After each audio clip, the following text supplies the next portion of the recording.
3 pembahasan, yaitu yang pertama, General Ledger System atau sistem buku besar. Yang kedua, Management Reporting System atau sistem pelaporan manajemen. Yang ketiga, Factor that Influence Management Reporting System atau faktor yang mempengaruhi sistem pelaporan manajemen.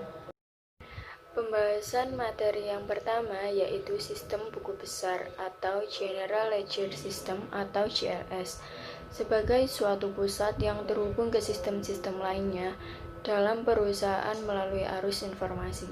Siklus transaksi memproses peristiwa individual yang dicatat dalam jurnal khusus dan buku besar pembantu. Rangkuman transaksi ini mengalir ke dalam GLS dan menjadi sumber input untuk sistem laporan manajemen atau yang disebut dengan MRS dan FRS. Kumpulan informasi yang mengalir ke GLS berasal dari subsistem siklus transaksi. Kumpulan informasi yang mengalir ke GLS berasal dari subsistem siklus transaksi. Yang pertama, voucher jurnal. Yang kedua, basis data GLS. Yang ketiga, prosedur GLS. Yang pertama, voucher jurnal. Voucher jurnal dapat digunakan untuk mewakili rangkuman transaksi yang serupa atau satu transaksi yang unik, mengidentifikasi jumlah keuangan dan akun besar umum yang dipengaruhi, transaksi rutin, jurnal penyesuaian, dan jurnal penutup. Semuanya dimasukkan ke buku besar umum dari voucher jurnal, karena voucher jurnal harus disetujui oleh manajer yang bertanggung jawab. Voucher jurnal menyediakan pengendalian yang efektif terhadap jurnal buku besar umum yang tidak diotorisasi. Basis data GLS terdiri dari berbagai file. File-file ini bervariasi antara satu perusahaan dengan perusahaan lainnya. Yang pertama, file master buku besar umum untuk menghasilkan laporan keuangan perusahaan yang digunakan oleh FRS serta untuk mendukung kebutuhan informasi internal yang digunakan oleh MRS. Basis file ini adalah kode bagi anak perusahaan. Yang kedua, file sejarah buku besar umum yang digunakan untuk mewakili laporan keuangan komparatif dengan basis historis. Yang ketiga, file voucher jurnal adalah total voucher jurnal yang diproses pada periode saat ini. Yang keempat, file sejarah voucher jurnal yang berisi voucher jurnal untuk periode masa lalu untuk audit perusahaan. Yang kelima, file pusat pertanggungjawaban yang berisi data keuangan oleh setiap pusat pertanggungjawaban dalam organisasi yang digunakan oleh MRS. Yang keenam, file master anggaran yang berisi data anggaran oleh setiap pusat pertanggungjawaban dalam organisasi yang digunakan oleh MRS. Yang ketiga adalah prosedur GLS, yaitu voucher jurnal yang mengalir dari sistem pemrosesan transaksi dan sumber lainnya ke Departemen Buku Besar Umum. Secara rutin, ini semua merupakan rangkuman transaksi dari akun-akun buku besar pembantu dan jurnal-jurnal khusus yang berada di siklus transaksi. Materi yang kedua yaitu sistem laporan manajemen atau Management Reporting System atau MRS. Sistem pelaporan manajemen menyediakan informasi yang diperlukan oleh manajemen untuk merencanakan dan mengendalikan aktivitas bisnis. MRS memperoleh data keuangan dan non-keuangan dari kegiatan operasional dan dari data buku besar umum tradisional. Oleh karena itu, MRS dapat berupa sistem yang berdiri sendiri atau diintegrasikan dengan aplikasi SIA lainnya seperti sistem entry pesanan atau sistem pengadaan procurement system. Aplikasi MRS bersifat bebas atau discretionary, baik aplikasi maupun isi, waktu, atau format informasi yang dihasilkan tidak ditentukan atau diwajibkan oleh badan otoritas. MRS menghasilkan informasi keuangan dan non-keuangan yang dibutuhkan manajemen untuk perencanaan, pengevaluasian, dan pengendalian. Pelaporan manajemen sering disebut pelaporan diskresioner karena tidak dimandatkan seperti pelaporan keuangan. Orang bisa mengambil masalah dengan kebijaksanaan panjang, bagaimanapun, dan berpendapat bahwa sistem pelaporan manajemen yang efektif atau MRS yang diamanatkan oleh Undang-Undang XOS yang mensyaratkan bahwa semua perusahaan publik memantau dan melaporkan efektivitas pengendalian internal atas pelaporan keuangan. Selanjutnya, materi ketiga, faktor yang mempengaruhi sistem pelaporan manajemen. Faktor-faktor yang mempengaruhi kebutuhan informasi manajemen. 1. Prinsip-prinsip manajemen. 2. Fungsi, tingkat, dan jenis keputusan manajemen. 3. Struktur masalah. 4. Jenis laporan manajemen. 5. Akuntansi pertanggungjawaban. 6. Pertimbangan perilaku. Prinsip-prinsip manajemen. A. Formalisasi pekerjaan. B. Tanggung jawab dan wewenang. C. Jangkauan pengendalian. D. Manajemen dengan pengecualian. Fungsi, tingkat, dan jenis keputusan manajemen. Fungsi perencanaan dan pengendalian manajemen secara mendasar mempengaruhi sistem pelaporan manajemen. Fungsi perencanaan berkaitan dengan pengambilan keputusan tentang aktivitas-aktivitas akan datang dari suatu perusahaan, yaitu keputusan jangka panjang atau jangka pendek. Perencanaan jangka panjang melibatkan berbagai pekerjaan, termasuk penetapan tujuan perusahaan, rencana pertumbuhan dan ukuran optimal perusahaan, dan memutuskan tingkat diversifikasi di antara produk-produk perusahaan. Perencanaan jangka pendek melibatkan implementasi rencana-rencana tertentu yang diperlukan untuk mencapai tujuan rencana jangka panjang. Fungsi pengendalian memastikan bahwa aktivitas-aktivitas suatu perusahaan sesuai dengan rencana. Pengendalian yang efektif mengambil tempat dalam kerangka waktu saat ini dan digerakkan oleh informasi umpan balik yang memberi saran pada manajer tentang status kegiatan operasi yang sedang dikendalikannya. Keputusan perencanaan dan pengendalian sering diklasifikasikan dalam 4 kategori. 1. Keputusan perencanaan strategis. 2. Keputusan perencanaan taktis. 3. Keputusan pengendalian manajemen. 4.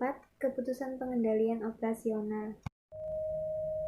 Keputusan perencanaan strategis. Para manajer tingkat atas melakukan keputusan perencanaan strategis termasuk menetapkan maksud dan tujuan perusahaan, menentukan ruang lingkup aktivitas bisnis, menentukan atau memodifikasi struktur organisasi, menetapkan filosofi manajemen. Keputusan perencanaan strategis memiliki ciri sebagai berikut. 1. Kerangka waktunya jangka panjang. 2. Informasi yang lebih ringkas. 3. Cenderung tidak berulang. 4. Keputusan strategis berkaitan dengan ketidakpastian tingkat tinggi. 5. Ruang lingkupnya luas dan sangat mempengaruhi perusahaan. 6. Keputusan strategis memerlukan sumber informasi eksternal maupun internal. Keputusan perencanaan taktis. Keputusan perencanaan taktis berada di bawah keputusan strategis dan dibuat oleh manajemen tengah. Jangka waktu keputusan ini lebih pendek, lebih spesifik, berulang, hasilnya lebih pasti, dan kurang berpengaruh pada perusahaan dibandingkan keputusan strategis. Keputusan pengendalian manajemen. Salah satu kegiatan pengendalian manajemen adalah memotivasi para manajer di semua wilayah fungsional untuk menggunakan sumber daya, termasuk bahan baku, personel, dan aktiva keuangan seproduktif mungkin. Keputusan pengendalian operasional. Pengendalian operasional memastikan bahwa perusahaan beroperasi sesuai dengan kriteria yang telah ditetapkan sebelumnya. Keputusan pengendalian operasional lebih sempit dan lebih terfokus daripada keputusan strategis dan taktis, karena berkaitan dengan pekerjaan operasional yang rutin. Keputusan pengendalian operasional memiliki 3 elemen dasar. Yang pertama, standar, merupakan tingkat kinerja yang ditetapkan sebelumnya yang diyakini oleh para manajer dapat dicapai. Misalnya, volume penjualan, pengendalian kualitas terhadap produksi, biaya barang persediaan, penggunaan bahan baku dalam proses produksi produk, dan biaya tenaga kerja dalam produksi. Setelah ditetapkan, standar menjadi dasar evaluasi kinerja. Yang kedua, evaluasi kinerja. Pengambilan keputusan membandingkan kinerja operasional yang dipertanyakan dengan standar yang ada. Perbedaan di antara dua hal disebut varian. Jika aktual lebih besar dari standar, varian dikatakan tidak menguntungkan. Jika aktual kurang dari standar, varian dikatakan menguntungkan. Yang ketiga, pengambilan tindakan perbaikan. Selanjutnya, struktur masalah. Struktur suatu masalah mencerminkan seberapa baik pengambil keputusan memahami masalah tersebut. Struktur masalah memiliki 3 elemen. Yang pertama, data nilai, yaitu data yang digunakan untuk mewakili faktor-faktor yang relevan dengan masalah tersebut. Yang kedua, prosedur urutan, yaitu langkah-langkah atau peraturan keputusan yang digunakan untuk memecahkan suatu masalah. Yang ketiga, tujuan atau hasil, yaitu hal yang ingin dicapai oleh pengambilan keputusan dengan memecahkan masalah tersebut. Kemudian, jenis laporan manajemen. A. Tujuan laporan. Laporan dikatakan berguna apabila memiliki kandungan informasi. Nilainya adalah dampak terhadap para pengguna. Ada 2 tujuan pelaporan umum. Yang pertama, mengurangi tingkat ketidakpastian yang berkaitan dengan suatu masalah yang dihadapi pengambil keputusan. Yang kedua, memengaruhi perilaku pengambil keputusan dengan cara yang positif. B. Pelaporan terprogram, yaitu memberikan informasi untuk memecahkan masalah yang telah diantisipasi pengguna. Laporan terdapat 2 subkelas, yaitu laporan terjadwal, dihasilkan oleh sistem pelaporan manajemen menurut kerangka waktu yang ditetapkan, yaitu harian, mingguan, kuartalan, dan sebagainya. Yang kedua, laporan menurut permintaan, yaitu digerakkan oleh peristiwa, bukan oleh kerangka waktu. C. Atribut laporan. Agar efektif, suatu laporan harus memiliki atribut berikut ini. Yang pertama, setiap elemen informasi dalam suatu laporan harus mendukung keputusan manajer. Yang kedua, laporan harus diringkas sesuai dengan tingkat manajer dan dalam hierarki perusahaan. Yang ketiga, berorientasi pengecualian. Laporan-laporan pengendalian harus mengidentifikasi aktivitas yang beresiko keluar dari pengendalian dan harus mengabaikan aktivitas yang di bawah pengendalian. Yang keempat, informasi dalam laporan harus bebas dari kesalahan yang mengganggu. Yang keenam, informasi harus selengkap mungkin. Yang ketujuh, tepat waktu. Informasi yang tepat waktu yaitu cukup lengkap dan akurat, lebih berharga daripada informasi yang sempurna tetapi terlambat untuk digunakan. Yang ke-8, yaitu informasi dalam suatu laporan harus disajikan sesingkat mungkin. D. Pelaporan khusus. Manajer dengan latar belakang komputer terbatas dapat dengan cepat menghasilkan laporan khusus dari terminal atau komputer Miko tanpa bantuan tenaga profesional pemrosesan data. Informasi adalah inti dari operasi bisnis dan manajer dapat menggunakan data yang disimpan untuk memperoleh wawasan berharga tentang bisnis mereka. Sumber data ini ditampung untuk mendukung kebutuhan pelaporan khusus melalui konsep penggalian data. Penggalian data adalah proses memilih, mengeksplorasi, dan memodelkan sejumlah besar data untuk membuka relasi dan pola global yang ada dalam basis data berukuran besar tetapi tersembunyi. Dua pendekatan umum untuk penggalian data yaitu model verifikasi, yaitu menggunakan teknik penggalian mendalam untuk memverifikasi atau menolak hipotesis pengguna. Model penemuan, yaitu menggunakan penggalian data untuk menemukan informasi yang tidak diketahui tetapi penting, yang tersembunyi dalam data. Selanjutnya yaitu akuntansi pertanggungjawaban. Sebagian besar pelaporan manajemen melibatkan akuntansi pertanggungjawaban. Konsep ini menyatakan bahwa setiap peristiwa ekonomi yang mempengaruhi perusahaan adalah tanggung jawab manajer dan dapat dilacak oleh masing-masing manajer. A. Penetapan tujuan keuangan. Proses anggaran, yakni proses anggaran membantu pihak manajemen mencapai tujuan keuangannya dengan membentuk tujuan yang dapat diukur untuk setiap segmen perusahaan. B. Pengukuran dan pelaporan kinerja, yakni pengukuran kinerja dan pelaporannya dilakukan di setiap segmen operasional dalam perusahaan. C. Pusat pertanggungjawaban, yakni untuk mencapai akuntabilitas, aktivitas bisnis secara teratur, mengorganisasikan kegiatan operasi ke dalam unit-unit yang disebut sebagai pusat pertanggungjawaban. Bentuk yang paling umum dari pusat pertanggungjawaban adalah pusat biaya, pusat laba, dan pusat investasi. Pusat biaya merupakan suatu unit organisasi dengan tanggung jawab terhadap manajemen biaya dalam batas-batas anggaran. Pusat laba, yakni manajer pusat laba bertanggung jawab untuk mengendalikan biaya dan menghasilkan pendapatan. Pusat investasi, yakni manajer pusat investasi memiliki wewenang umum untuk mengambil keputusan yang secara mendasar memengaruhi perusahaan. Kemudian, pertimbangan perilaku. Yang pertama yaitu keserasian tujuan, yakni sistem pelaporan manajemen yang terstruktur rapi berperan penting dalam meningkatkan dan mempertahankan keserasian tujuan.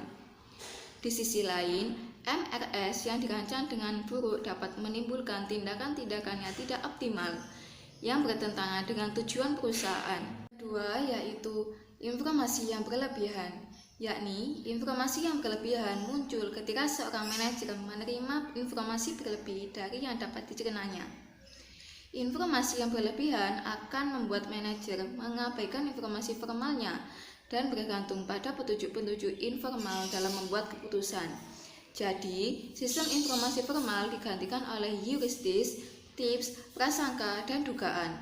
Keputusan yang dihasilkan kemungkinan besar tidak akan optimal dan disfungsional. Yang ketiga yakni ukuran kinerja yang tidak tepat. Salah satu tujuan laporan adalah untuk menstimulasi perilaku yang konsisten dengan tujuan perusahaan. Tetapi, ketika ukuran kinerja yang tidak tepat digunakan, laporan akan berpengaruh sebaliknya. Pengukuran kinerja yang efektif mempertimbangkan semua aspek yang relevan dengan tanggung jawab seorang manajer. Selain mengukur kinerja umum seperti ROI, pihak manajemen harus mengukur tren variabel utama seperti penjualan, harga pokok penjualan, biaya operasional, dan tingkat aktiva. Terdapat ukuran non-keuangan yang menjadi indikator kinerja manajemen, termasuk kepemimpinan produk, pengembangan personel, sikap pegawai, dan tanggung jawab publik.